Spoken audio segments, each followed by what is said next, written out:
সন্দেশখালি থেকে শুভেন্দুর প্রতিশোধের হুঙ্কার।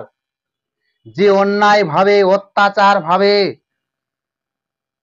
ধুলিয়ানে হিন্দুকে বেছে বেছে খুন করেছে, 700 পরিবারের ঘরছাড়া করেছে, সেই প্রতিশোধ নেবার জন্য হুঙ্কার দিচ্ছেন সন্দেশখালি সভা থেকে শুভেন্দু বাবু। প্রতিশোধ নেবেন না হরগোবিন্দ দাস, চন্দন দাস। 2019-এ এই তিনজনকে মেরেছে। মোহাম্মদ সেলিম সাহেব সেকুলার নেতা বলেছিল হরগোবিন্দ দাস, চন্দন দাস বামপন্থী করেন। কয়েকদিন পরে যাওয়ার সুযোগ পেলাম ধুলিয়ান শামশেরগঞ্জে। আমাকে হরগোবিন্দ দাস, চন্দন দাসের পরিবার বলল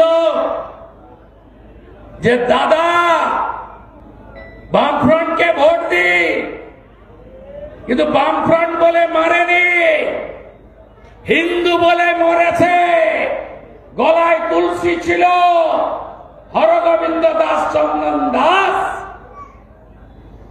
প্রতিমা বানায়, মৃৎশিল্পী, তাই পশু কাটা ছুরি দিয়ে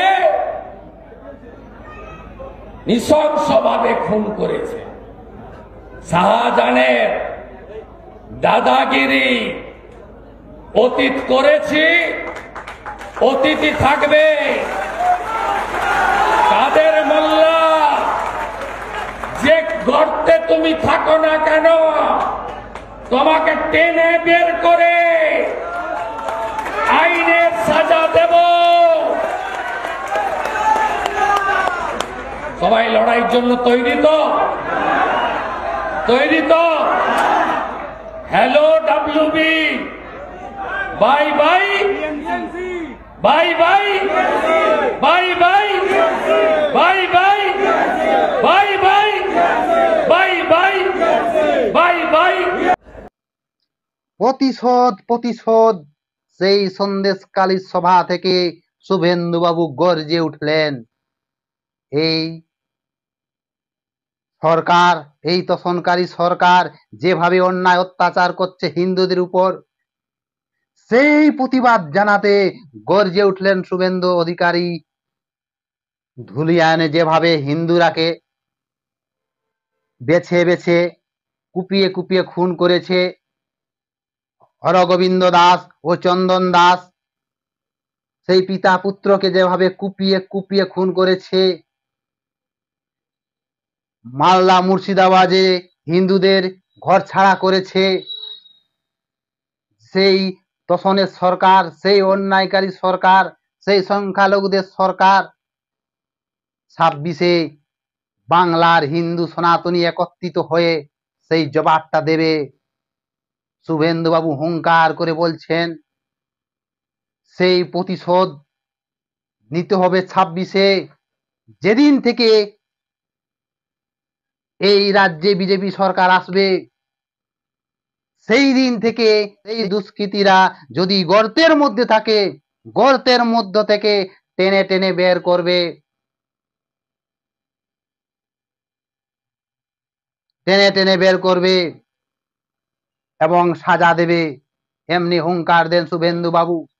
যেভাবে এই রাজ্যে হিন্দুদের উপর অন্যায় অত্যাচার হচ্ছে, 2026-এ যদি এই শাসক দল, যদি এই শাসক দলকে যদি না ব্যান করা হয়, 2026-এ শাসক দলকে যদি বাই বাই না যদি করা হয়, তাহলে কিন্তু 26-এর পরে হিন্দুদের আরো দুর্দশা খারাপ হবে। তাই হিন্দু হিন্দু ভাই ভাই সনাতনী একত্রিত হয়ে ঐক্যবদ্ধ হয়ে 26-এর ভোটে লড়তে হবে। ওই তোষণের সরকার, এই অন্যায়কারী সরকার, এই দুর্নীতিগ্রস্ত সরকার কড়া জবাব দিতে হবে 2026-এ। এমনি কিন্তু হুঙ্কার করলেন শুভেন্দু বাবু সেই সন্দেশখালীর মা বোনদের। সন্দেশখালীতে যেভাবে অন্যায় অত্যাচার করেছে শেখ শাহজাহান, তার দলবল, শেখ শাহজাহান এখন জেলে আছে, আরো তার শেখ শাহজাহানের দলকে বিজেপি সরকার ক্ষমতা আসার পরে কিন্তু গর্তে যদি ঢুকে থাকে, সেই অন্যায়কারীরাকে টেনে টেনে বের করবে। 26-এ যদি এ রাজ্যে বিজেপি সরকার না আসে, তাহলে কিন্তু এ রাজ্যে হিন্দুদের দুর্দশা আরো খারাপ। এ রাজ্যে কেউ সুরক্ষিত নেই। আমি, আপনি কেউ সুরক্ষিত নেই। বাংলার মা ভাই বোন কেউ সুরক্ষিত নেই। তাই এই রাজ্যে সুশাসন, নারী সুরক্ষিতা, হিন্দুদের ধর্ম, হিন্দু সুরক্ষিত থাকার জন্য 2026-এ ঐক্যবদ্ধ হয়ে হিন্দু হিন্দু ভাই ভাই সনাতনী একত্রিত হয়ে বিজেপি পদ্ম ফুলে ভোট দেন। এমনি কিন্তু হুঙ্কার দেন শুভেন্দু বাবু। আর 2026-এ এই টিএমসি সরকার বাই বাই, টিএমসি সরকার বাই বাই, এই দুর্নীতিগ্রস্ত সরকার আর দরকার নাই, এমনি কিন্তু হুঙ্কার দেন শুভেন্দু বাবু। সেই সন্দেশখালীর সভা থেকে সেই তীব্র আক্রমণ করে হুঙ্কার দিয়ে শুভেন্দু বাবু গর্জে বলেছেন 2026-এ টিএমসি সরকার বাই বাই, বাই বাই।